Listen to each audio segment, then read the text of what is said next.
Shalom, saya Herika akan mempresentasikan sebuah pemaparan materi eksegesis yang saya ambil dari Pengkhotbah 3 ayat yang ke-11. Segala sesuatu indah pada waktunya. Seringkali kita mendengar ayat ini di berbagai sosial media atau kita mendengar secara langsung. Kita juga bisa menemukan ayat ini ketika kita mendapatkan undangan pernikahan, atau bahkan kita sendiri pernah mengucapkan segala sesuatu indah pada waktunya. Tetapi tidak banyak orang mengetahui bahwa penggalan kalimat segala sesuatu indah pada waktunya ini terdapat dalam Pengkhotbah 3 ayat 11, yang tentunya setelah kalimat segala sesuatu indah pada waktunya ada kalimat selanjutnya.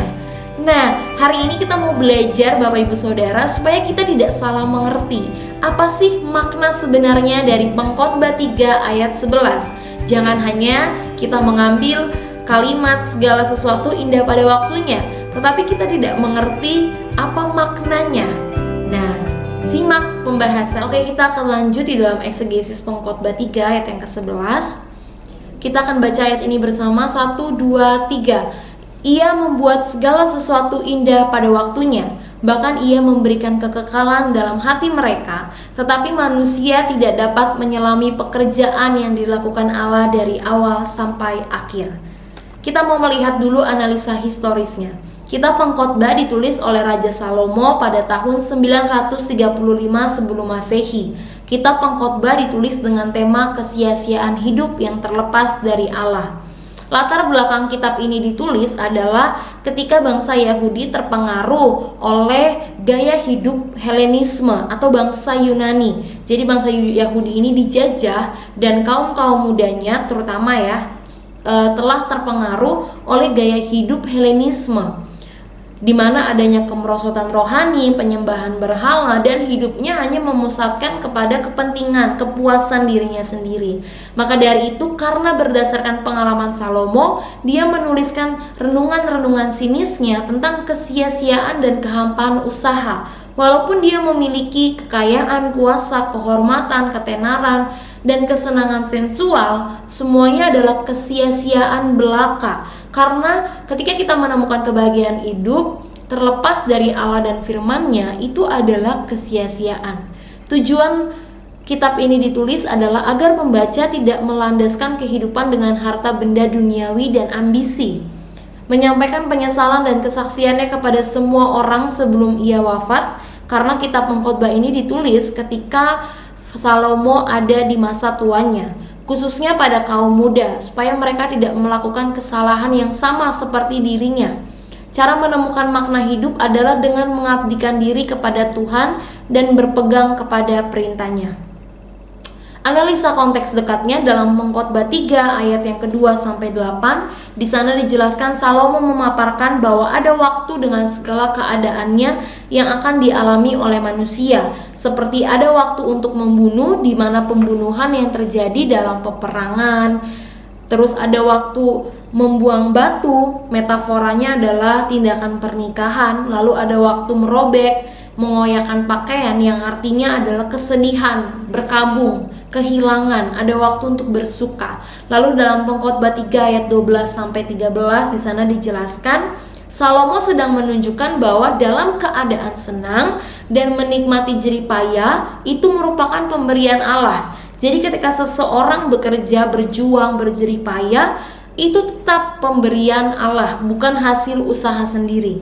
Lalu Pengkhotbah 3 ayat 14 mengatakan, menjelaskan bahwa tidak ada seorang pun yang dapat mengubah pekerjaan yang dilakukan Allah, kehendak Allah. Hal ini dilakukan supaya manusia itu tetap takut akan Tuhan. Jadi apapun yang ada di dunia ini, seseorang tidak dapat mengubah pekerjaan yang sudah dilakukan Allah. Pengkhotbah 3 ayat 15 menjelaskan bahwa perubahan apapun yang dilihat dan dirasakan manusia di dalam dunia, manusia harus tahu dan harus mengakui bahwa ketetapan pengaturan Allah itu tidak dapat dilanggar. Jadi walaupun dijajah oleh bangsa Helenisme, ada gaya-gaya hidup yang sebenarnya buruk, itu tidak dapat mengubah seseorang melanggar pengaturan, ketetapan pengaturan yang Allah sudah tetapkan. Analisa konteks jauhnya, Ulangan 32 ayat 4 di sana mengatakan bahwa pekerjaannya itu sempurna. Jadi dapat dikatakan bahwa pekerjaan Allah itu sempurna menurut pandangan Allah sendiri. Tetapi terkadang manusia tidak dapat melihat kesempurnaan pekerjaan Tuhan. Manusia memakai paradigmanya sendiri dan beranggapan bahwa pekerjaan Tuhan yang sempurna adalah ketika keadaannya baik. Namun ketika keadaannya tidak menyenangkan, ketika keadaannya penuh dengan penderitaan, itu tidak sempurna.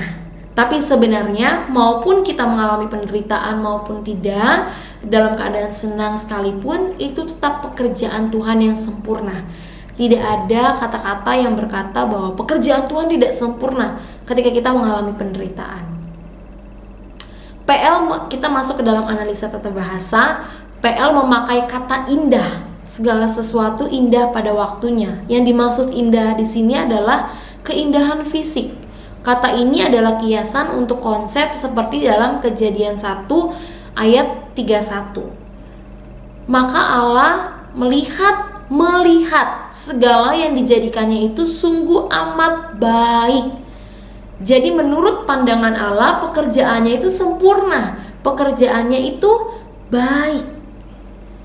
That God makes it even right for its time. Artinya bahwa Tuhan menjadikan setiap peristiwa itu tepat pada waktunya.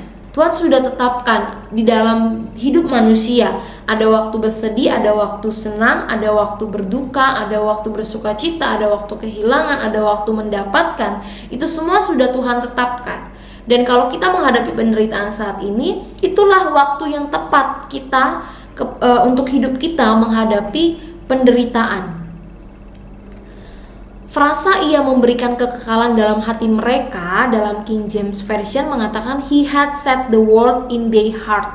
Dalam bahasa Ibrani adalah olam, memiliki arti selama-lamanya, kekal. Word ini artinya selama-lamanya, kekal. Dengan demikian diterjemahkan menjadi kekekalan. Kekekalan yang dimaksud di sini bukanlah hidup kekal yang diajarkan oleh agama Kristen, Bapak Ibu Saudara. Yang dimaksud kekekalan adalah Tuhan sudah memberikan keinginan dalam diri kita untuk mengerti apa yang sebenarnya Tuhan kerjakan. Tetapi karena keterbatasan kita seringkali tidak bisa melihat bahwa keindahan di setiap peristiwa yang terjadi dalam kehidupan kita. Jadi yang Tuhan inginkan, Tuhan sudah memberikan kekekalan adalah kita memiliki kemampuan untuk melakukan yang terbaik dalam segala keadaan. Supaya kita bisa melihat, kita bisa berdamai bahwa keadaan yang terjadi itu baik, indah. Allah telah mengatur segala kejadian dalam hidup ini menurut kehendaknya. Manusia diberikan akal budi yang terbatas untuk menyelami pekerjaan yang dilakukan Allah. Adapun sastra, kitab pengkhotbah adalah hikmat kebijaksanaan yang memiliki genre puisi. Kitab pengkhotbah termasuk dalam kitab kebijaksanaan yang memiliki kesusastraan yang bersifat refleksi, renungan yang mencakup misteri kehidupan. Jadi Salomo sudah menuliskan apa pengalaman hidupnya, bahwa hidup ini semuanya misteri gitu ya. Kita tidak tahu waktu kita bersedih kapan, waktu kita bersuka kapan, semuanya dalam misteri. Analisa teologis yang bisa kita dapat adalah bahwa Allah itu sudah mengatur dan menetapkan segala sesuatu dalam kehendak dan rencananya. Jadi menurut pandangan Allah semuanya indah. Bukan berarti penderitaan itu buruk. Enggak, penderitaan itu adalah waktu yang indah buat kita hadapi. Jadi setiap saat itu indah karena ada Tuhan. Tuhan yang menghadirkan di setiap waktu, Tuhan menghadirkan dirinya dalam kehidupan kita di setiap pengalaman. Lalu segala sesuatu indah pada waktunya mungkin sering kurang lengkap bagi pembaca umumnya karena melupakan kelanjutan ayat yang bersangkutan gitu ya. Tetapi manusia tidak dapat menyelami pekerjaan yang dilakukan Allah dari awal sampai akhir. Jadi Allah telah meletakkan kekekalan dalam hati kita yang tadi sudah saya jelaskan, kemampuan untuk kita bisa melakukan yang terbaik, keinginan untuk kita bisa berpikir di hari depan. Tapi karena keterbatasan kita jadi nggak ngerti nih kehendak Tuhan. kita seringkali menyalahkan Tuhan pada akhirnya, karena kita menganggap bahwa penderitaan itu adalah kesusahan buat kita, bukan hal yang indah. Padahal di setiap fase, di setiap waktu yang Tuhan sudah berikan, Tuhan mau kita ini punya kemampuan untuk melihat keindahan. Kalau siang kita menikmati keindahan terang, kalau malam ya kita menikmati keindahan gelap. Kalau musim panas kita menikmati keindahan panasnya matahari. Kalau musim hujan ya kita menikmati keindahan hujan gitu ya. Jadi semua itu harus kita nikmati. Manusia ini diharapkan dapat mencapai kedamaian selama hidupnya. Jadi ketika dia menghadapi penderitaan, Tuhan berharap kita ini bisa mencapai kedamaian dalam diri kita, supaya kita bisa mengerti gitu ya. Mereka yang menderita, kita yang menderita, kita bisa mengerti bahwa setiap waktu kehidupan manusia itu adalah saat yang indah, sebagaimana Allah telah menetapkan bahwa segalanya setiap saat itu adalah indah dalam keseluruhan rencananya. Dengan demikian, ayat segala sesuatu indah pada waktunya itu bukan berarti ketika kita menghadapi penderitaan terus kita berkata segala sesuatu indah pada waktunya. Bukan itu Bapak Ibu Saudara. Yang diartikan adalah bahwa ketika kita menghadapi masalah sekalipun, penderitaan sekalipun, itu tetap indah. Waktu-waktu yang ada dalam kehidupan kita, waktu bersedih, waktu menderita, waktu kehilangan, waktu mendapatkan, itu adalah hal yang indah di kacamatanya Tuhan. Jadi kita tidak boleh memakai paradigma kita untuk kita berkata bahwa penderitaan ini bukan hal yang indah. Tidak. Di setiap waktu memiliki keindahannya sendiri. Karena penderitaan itu terjadi di waktu yang pas, di mana kita memang harus mengalami penderitaan. Kita lihat keindahannya Tuhan di dalam penderitaan yang kita alami. Ingat baik bahwa perbuatan Allah itu kekal dan serba cukup. Jadi semuanya itu bertujuan ketika kita menghadapi masalah, ketika kita menghadapi penderitaan, segala sesuatu indah pada waktunya. Kita mengalami penderitaan itu indah loh. Waktunya kita memang mengalami penderitaan. Tujuannya apa? Supaya kita bisa lihat keindahannya, bahwa kita punya rasa hormat dan takut akan Tuhan.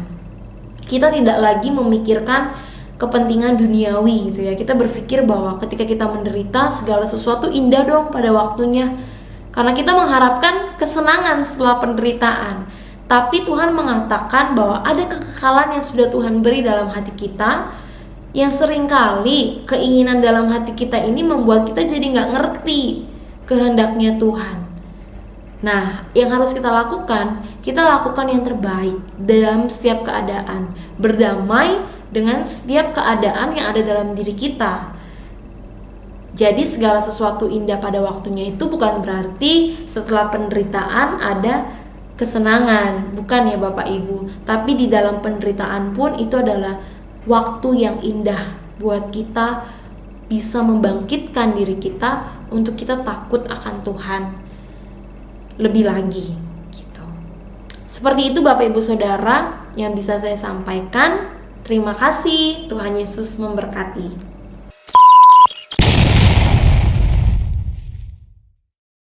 Dalam diri kita